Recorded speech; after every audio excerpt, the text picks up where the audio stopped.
Most men destroy their chances before the date even ends.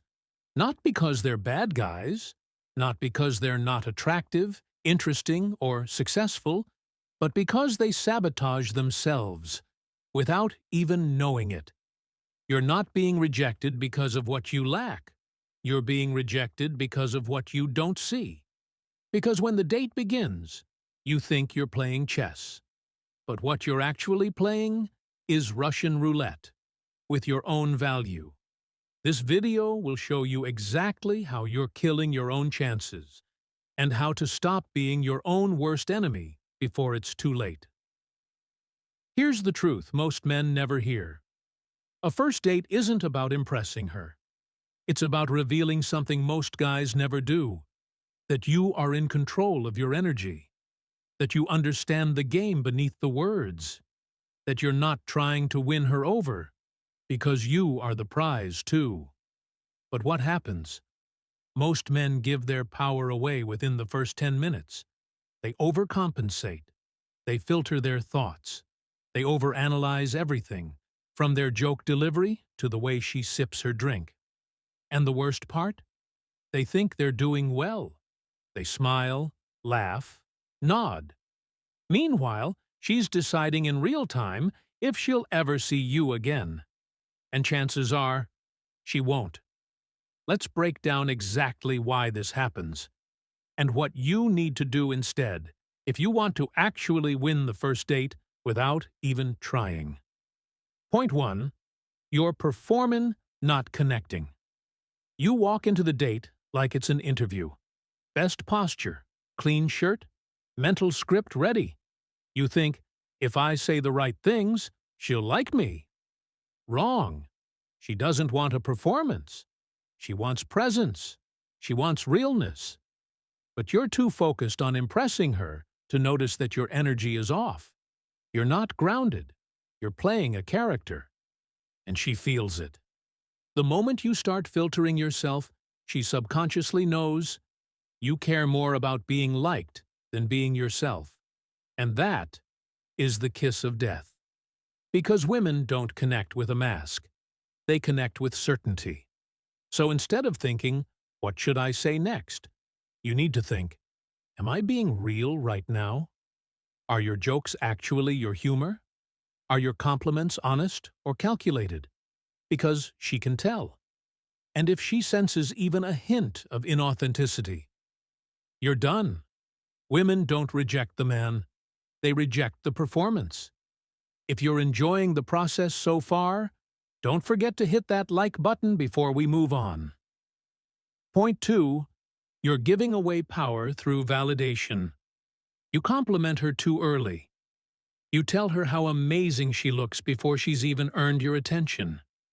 You laugh at everything. You agree with every opinion. Why? Because deep down, you want her to like you so badly.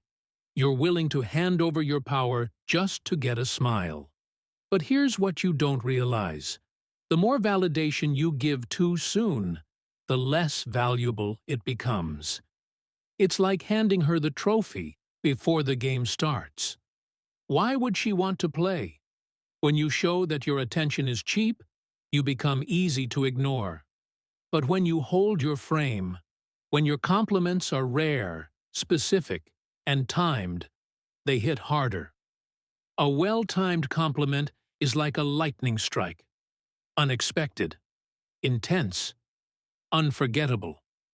So stop throwing out praise like you're buying approval. Make her earn your interest, because you are worthy of being earned too. Point 3.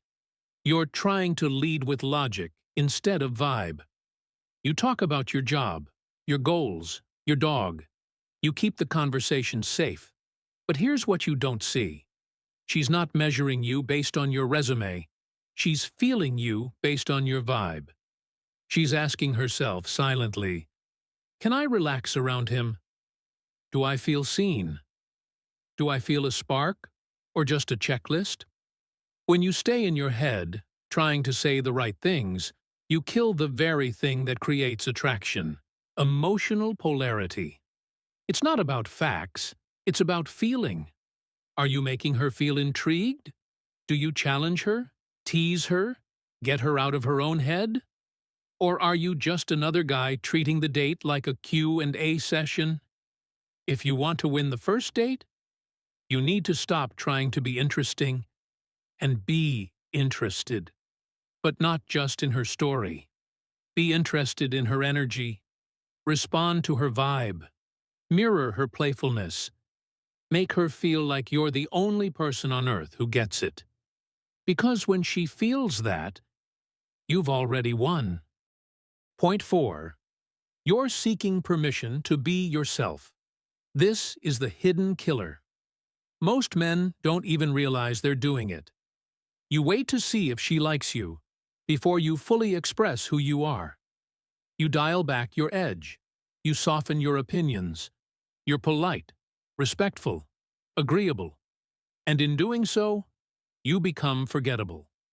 Here's the truth. Confidence isn't about being loud or cocky. It's about being unapologetically you, without asking for permission. If you're weird, own it. If you're intense, show it. If you're passionate about obscure things, talk about them. Because when you reveal the real you early, you polarize, and polarizing is powerful. Because she'll either feel you deeply or know instantly you're not her person. Either way, you win.